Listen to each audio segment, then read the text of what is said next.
I actually grew up wanting to be a hockey player. Being in Minnesota, we're a hockey family, and my dad really wanted me to play hockey, but my mom didn't like that idea. So it ended up probably about fourth, third grade, I would say, that she put her foot down and said no more playing hockey.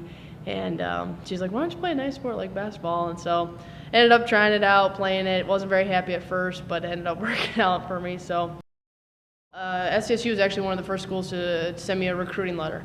And if you know anything about St. Peter, Angie Loken and Jenny Sylvester also played here at South Dakota State, and they are two people that have, actually the only two people that have gone on to play college basketball from St. Peter, who ironically went here too.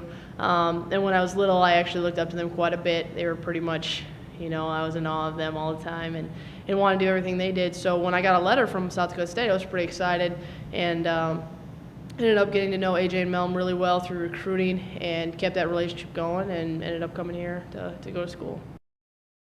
Well, definitely, their traditions of success was what caught my eye.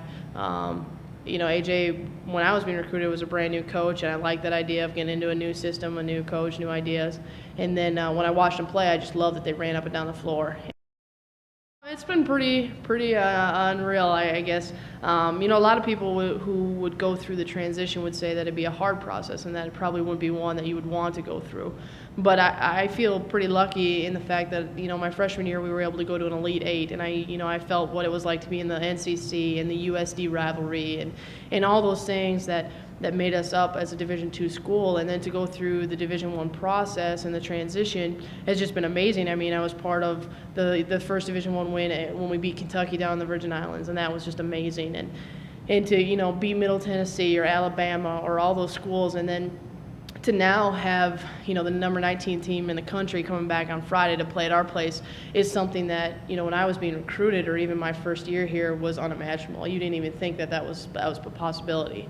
So it's been pretty amazing, and it's definitely something that I'll never forget. Well, our professors are pretty helpful. Most of them, you try and get everything done ahead of time for sure. But our coaches are pretty good about trying to make our trips the least amount of travel time as possible, just so we don't miss as much class. And it's not as bad as what you would think. I mean, a lot of people think Division I, man, you guys must be missing class all the time. And it's really not as bad as what people might perceive. But it's just time management, studying the airports, studying the hotels, making sure that you get stuff done. So it's a little scary, I'm not going to lie, especially coming in. I mean, I was just hoping to get some playing time, to be perfectly honest. I remember talking to my high school coach about, I just want to take any role that I could, and if that included me being on the floor, then that would be great. I knew that they returned, all but one starter in Melissa Pater, and she was a post player, and I knew that wasn't probably a spot that I was going to play. So any playing time was great, and then to end up, getting a starting position in your first game, you kind of just, it's pretty unreal. But I don't know, I just have tried to take that role and expand on it as the years have gone by, and try to become more of a leader and not just be a starter or whatever it might be. And then when we run out in Frost Arena, I mean, if we had 1,000 people on a night, that'd be a small crowd. And for most schools, that could be a record-setting crowd, to be honest, for a women's basketball game.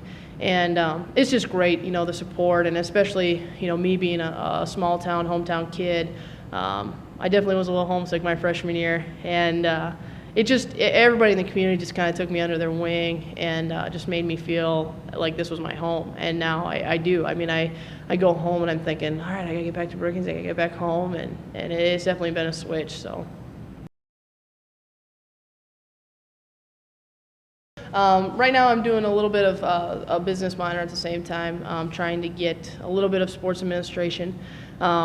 Hopefully I'll get to play next year somewhere, whether that's overseas in the United States. I really don't know yet. It kind of depends on how this year goes. And if that opportunity comes, that's great, but right now I'm looking at grad schools to apply for, and I'd love to be a graduate assistant somewhere and go to graduate school for sports administration.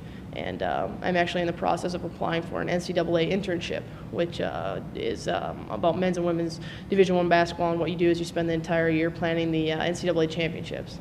So I need to make sure that turns out okay. But I would love to get into coaching and sports administration in general. I can't get away from the game.